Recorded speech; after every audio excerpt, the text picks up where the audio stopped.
আসসালামু আলাইকুম প্রিয় দর্শক, অন্য মঞ্চের আলাপচারিতায় আপনাদের সকলকে আমন্ত্রণ জানাচ্ছি। বাংলাদেশে কি সেনা বিদ্রোহ আসন্ন? কারণ প্রায় ২৬ জন সেনাকর্তার বিরুদ্ধে অপরাধ ট্রাইব্যুনালে মামলা দায়ের হয়েছে। এটা এখন একেবারে প্রকাশিত খবর। জেনারেল ওয়াকারুজ্জামান অনেক চেষ্টা করেও আটকাতে পারেননি। এই সেনাকর্তাদের বিরুদ্ধে গ্রেপ্তারি পরোয়ানা জারি হয়েছে, ফলে তীব্র ক্ষোভ সঞ্চার হয়েছে সেনাবাহিনীতে। গতকাল ঢাকা সেনানিবাসে ৫৬ জন উচ্চপদস্থ সেনাকর্তা বৈঠক করেছেন। এই পরিস্থিতিতে যে প্রশ্নগুলো উঠছে তা হলো, এক, সেনা অফিসারদের বিরুদ্ধে এই সিদ্ধান্ত কেন নিল ইউনূস সরকার? দুই, এর পেছনে আন্তর্জাতিক ষড়যন্ত্র আছে কি? তিন, গতকাল ৫৬ জন সেনাকর্তার বৈঠকে কি আলোচনা হলো এবং কি সিদ্ধান্ত হলো?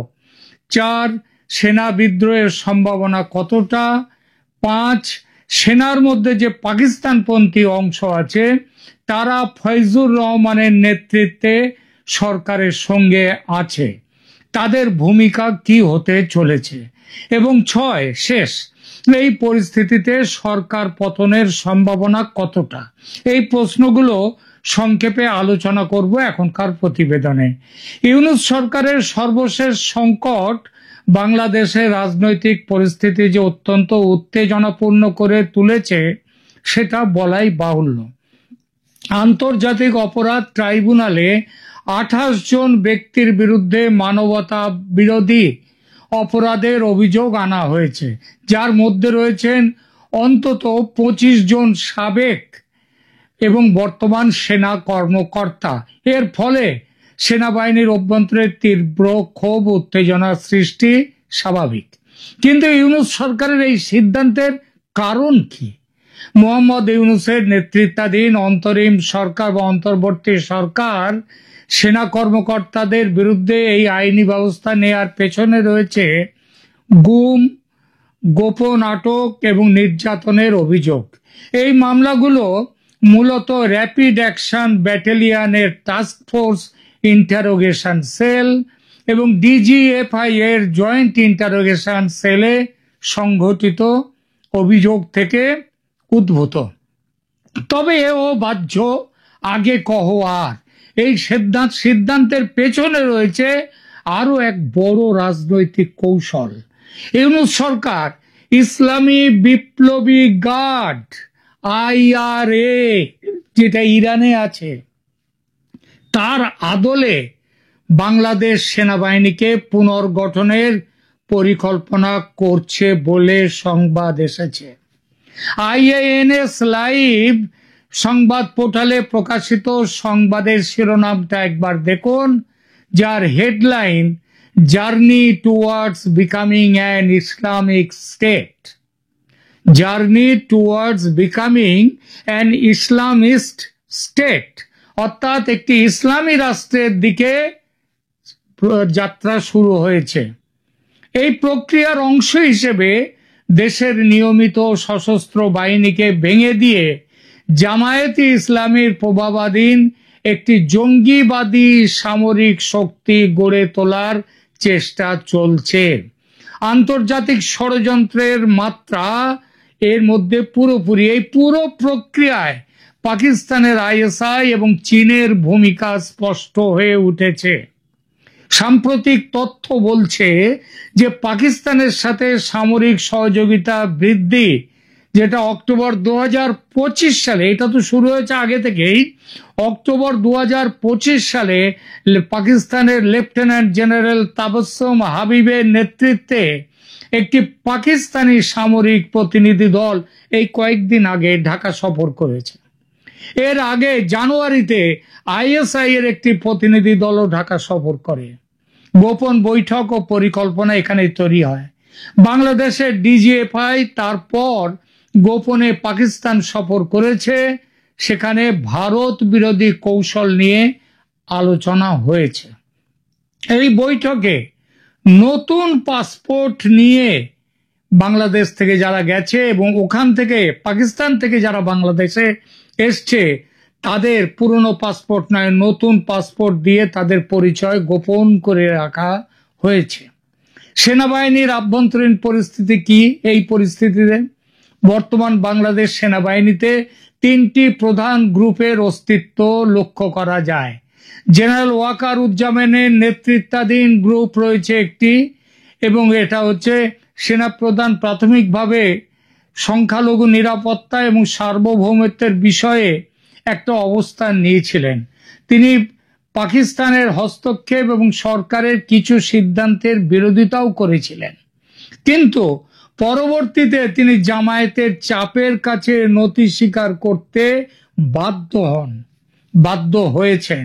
লেফটেন্যান্ট জেনারেল ফয়জুর রহমানের নেতৃত্বাধীন পাকিস্তানপন্থী গ্রুপ, এই গ্রুপটি প্রো পাকিস্তান, এটা সবাই জানে, পাকিস্তানপন্থী তারা, এবং জামায়াতি ইসলামীর সঙ্গেও তাদের ঘনিষ্ঠ সংযোগ। আর জামায়াতি ইসলামী বাংলাদেশ, তারা বাংলাদেশের দল হলেও তাদের হেডকোয়ার্টার লাহোরে। তারা সেনাপ্রধান ওয়াকারুজ্জামানকে অপসারণ করে নিয়ন্ত্রণ নেওয়ার চেষ্টা করছে বাংলাদেশ সেনার। ফয়জুর রহমানের নেতৃত্বে একটি অভ্যুত্থানের চেষ্টাও একবার হয়েছিল, সেটাও আপনাদের হয়তো মনে আছে, যদিও সেটা ব্যর্থ হয়নি। ওই যে ওয়াকারুজ্জামান যখন আফ্রিকা সফর সেরে আসছিলেন, তখন ভারতীয় গোয়েন্দা বাহিনী তাকে খবর দেয় যে তাকে এয়ারপোর্টে নামার সাথে সাথে তাকে গ্রেপ্তার করা হবে। এই জন্য তিনি শাহজালাল এয়ারপোর্টে তিনি নামেননি, তিনি এসে নেমেছিলেন তেজগাঁও এয়ারপোর্টে। আইএসআই জামায়াত প্রভাবিত গ্রুপ বাংলাদেশ সেনাবাহিনীর একটি বড় অংশ এখন জামায়াত ইসলামীর প্রভাবাধীন তারা। এই গ্রুপ আইএসআই এর নির্দেশনা অনুসরণ করছে এবং ইসলামিক রেভলিউশনারি আর্মি গঠনের পক্ষে রয়েছে, ওই ইরানের মতো, আফগানিস্তানের মতো। এই প্রেক্ষিতে সেনা বিদ্রোহের সম্ভাবনা কতটা আছে দেখা যাক। ইতিপূর্বে আমি একাধিক ভিডিওতে বলেছি, সেনাপ্রধান ওয়াকারুজ্জামানের লোভ আছে 16 আনা, কিন্তু বড় কোনো ঝুঁকি নেওয়ার সাহস নেই, যে জন্যে তিনি গত বছর 5 আগস্টে দেশের মানুষের জান মালের দায়িত্ব নিজের কাঁধে নেয়ার কথা বলেও পিছিয়ে গিয়েছিলেন। সুতরাং বর্তমান পরিস্থিতিতে সরাসরি তার নেতৃত্বে সেনা বিদ্রোহের সম্ভাবনা খুবই কম। তবে তার জায়গায় অন্য কেউ যে অভ্যুত্থান ঘটাবেন না তা নয়। যেখানে এসে দাঁড়িয়েছে বাংলাদেশ পরিস্থিতি, তাতে যে কোনো মুহূর্তে যা কিছু ঘটতেই পারে। পরিস্থিতি অত্যন্ত জটিল, সে বিষয়ে সন্দেহ নেই। এই পরিস্থিতি কেন হলো সেটা তো আগেই বলেছি, যে 25-26 জন সেনা কর্মকর্তার বিরুদ্ধে গ্রেপ্তারি পরোয়ানা জারি সেনাবাহিনীর মধ্যে তীব্র ক্ষোভ ও অসন্তোষ সৃষ্টি করেছে। জেনারেল ওয়াকারুজ্জামান সরকারের সিদ্ধান্ত রুখতে চেষ্টা করেও ব্যর্থ হয়েছেন। এই ব্যর্থতার কারণ সেনাবাহিনীর মধ্যে ঐক্যের অভাব। কারণ সরকার জানে যে সেনাবাহিনীর মধ্যে যদি ওয়াকারুজ্জামান কোনো কঠোর কোনো এই অবস্থান নেন, তার বিরুদ্ধে সেনাবাহিনীর ভেতর থেকেই তার প্রতিবাদ আসবে। ওয়াকার বিরোধী গোষ্ঠীরা এখন রীতিমতো বড় জায়গায় উঠে এসেছে। জেনারেল ওয়াকারুজ্জামান জামায়াতপন্থীদের কাছে নতি স্বীকার করার পর তিনি নামে সেনাপ্রধান এখন, কিন্তু সেখানে এখন জামায়াতের এবং জামায়াতপন্থী ফয়জুর রহমানদের তাদের ডিকটেটে চলে সেটা। ফলত আইএসআই এবং জামায়াত জোট এখন বাংলাদেশ সেনাবাহিনীতে তাদের শক্তিশালী অবস্থান তাদের। এই পরিস্থিতিতে সরকার পতনের সম্ভাবনা কতটা? দেখুন, ইউনূস সরকারের স্থিতিশীলতা নিয়ে গুরুতর প্রশ্ন রয়েছে। মে 2025 সালেই সরকার পতনের গুজব জল্পনা একটা ছড়িয়েছিল এবং ইউনূসকে পদত্যাগের কথা ভাবতে হয়েছিল। কিন্তু ওই যে বললাম, সেনার মধ্যেকার জামায়াতপন্থী তথা পাকিস্তানপন্থী অংশ এখন এতটাই প্রবল এবং সেনাপ্রধান ওয়াকারুজ্জামান তিনি জামায়াতপন্থীদের কাছে এতটাই নতি স্বীকার করেছেন যে এই সরকারকে বাঁচিয়ে রেখে যারা জামায়াতপন্থী সেনা যারা তারা এবং পাকিস্তানপন্থী তারা এই সরকারকে বাঁচিয়ে রেখে তাদের এজেন্ডা সফল করতে চাইবে। তারা চেষ্টা করবে সরকার বাঁচাতে যদি প্রয়োজন হয় তারা জেনারেল ওয়াকারুজ্জামানকে হটাতে চাইবে তার পদ থেকে। সুতরাং পদ রাখার জন্যে ওয়াকারুজ্জামান এখন একটু অন্য রকমের অবস্থান নেবেন, চুপচাপ তিনি দুকলে থাকবেন যেমন তিনি এতদিন থেকেছেন। আর তাদের এই কাজে ইউনূসের সঙ্গে থাকবেন কে? রাষ্ট্রপতি চুপ্পু। গতকাল একটি ভিডিওতে বলেছি রাষ্ট্রপতি চুপ্পু কিভাবে আওয়ামী লীগ সরকার শুধু বাংলাদেশের যে জামায়াতপন্থী, পাকিস্তানপন্থী, আমেরিকাপন্থী তাদের সাথে জেনারেল রাষ্ট্রপতি চুপ্পু কিভাবে তাদের দোসর হয়েছেন। তিনি যেভাবে ইউনূস সরকারের সঙ্গে হাতে হাত ধরে অধ্যাদেশ জারি করেছেন তাতে ওয়াকারুজ্জামানকে পদচ্যুত করে ফৈজুর রহমান বা অন্য কাউকে সেনাপ্রধান করতেই পারে এই সরকার এবং সরকারের রাষ্ট্রপতি চুপ্পু সাহেব। আর এখানেই উঠে আসছে আরেকটা সম্ভাবনা যে ওয়াকারুজ্জামান কি চুপচাপ তাহলে বসে থাকবেন? তার যা পূর্ব ইতিহাস তাতে তিনি যদি এটা মেনে নিয়ে বসে থাকেন কেউ অবাক হবেন না, কারণ তিনি এক পা এগোন তো 3 পা পিছিয়ে আসেন। তাকে হয়তো এমন টোপও দেয়া হবে যে তিনি সেনাপ্রধান থাকবেন, তাহলে যেসব অফিসারদের হাতকড়া পরিয়ে ওই পুলিশ ভ্যানে করে, প্রিজন ভ্যানে করে আদালতে নিয়ে যাওয়া হলে তাতে তার আপত্তি কোথায়? তার তো কোনো ক্ষতি হচ্ছে না, কিন্তু তিনি। সুতরাং এই জন্য ওয়াকারুজ্জামান কতটা এগোবেন সরকারের বিরুদ্ধে যথেষ্ট সম্ভাবনা আছে। কিন্তু তিনি চুপ হয়ে গেলেও যে অফিসাররা বিচারের মুখোমুখি হচ্ছেন তারা তো মানতে পারবেন না, কারণ মামলা শুরু হলেই যে তাদের চাকরি যাবে, এবং সেটাও চুপ্পু সাহেব সেই অধ্যাদেশও সই করে দিয়েছেন। সেই সঙ্গে চাকরি শুধু যাবে না, তাদের জায়গা হবে কোথায়?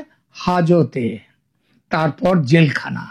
সুতরাং তারা তো রুখে দাঁড়াবেই, দাঁড়াতে তারা বাধ্য।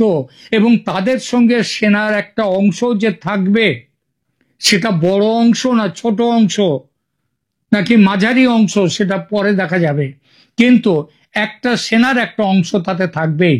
সেই চাপ সহজ হবে না ওয়াকারুজ্জামানের কাছে, তার দু নৌকোয় পা রেখে চলা আর সম্ভব হবে না।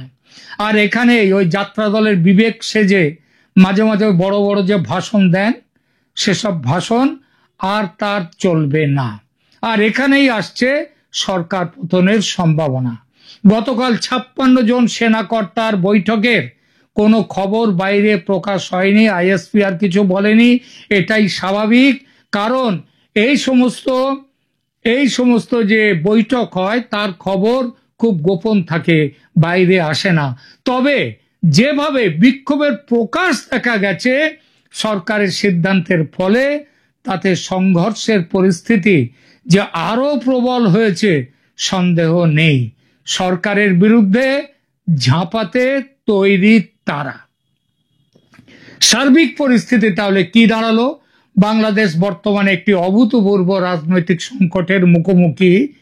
সেনা কর্মকর্তাদের বিরুদ্ধে আইনি ব্যবস্থা নেয়া, সেনাবাহিনী ও সরকারের মধ্যে সম্পর্কের চূড়ান্ত অবনতি ঘটিয়েছে।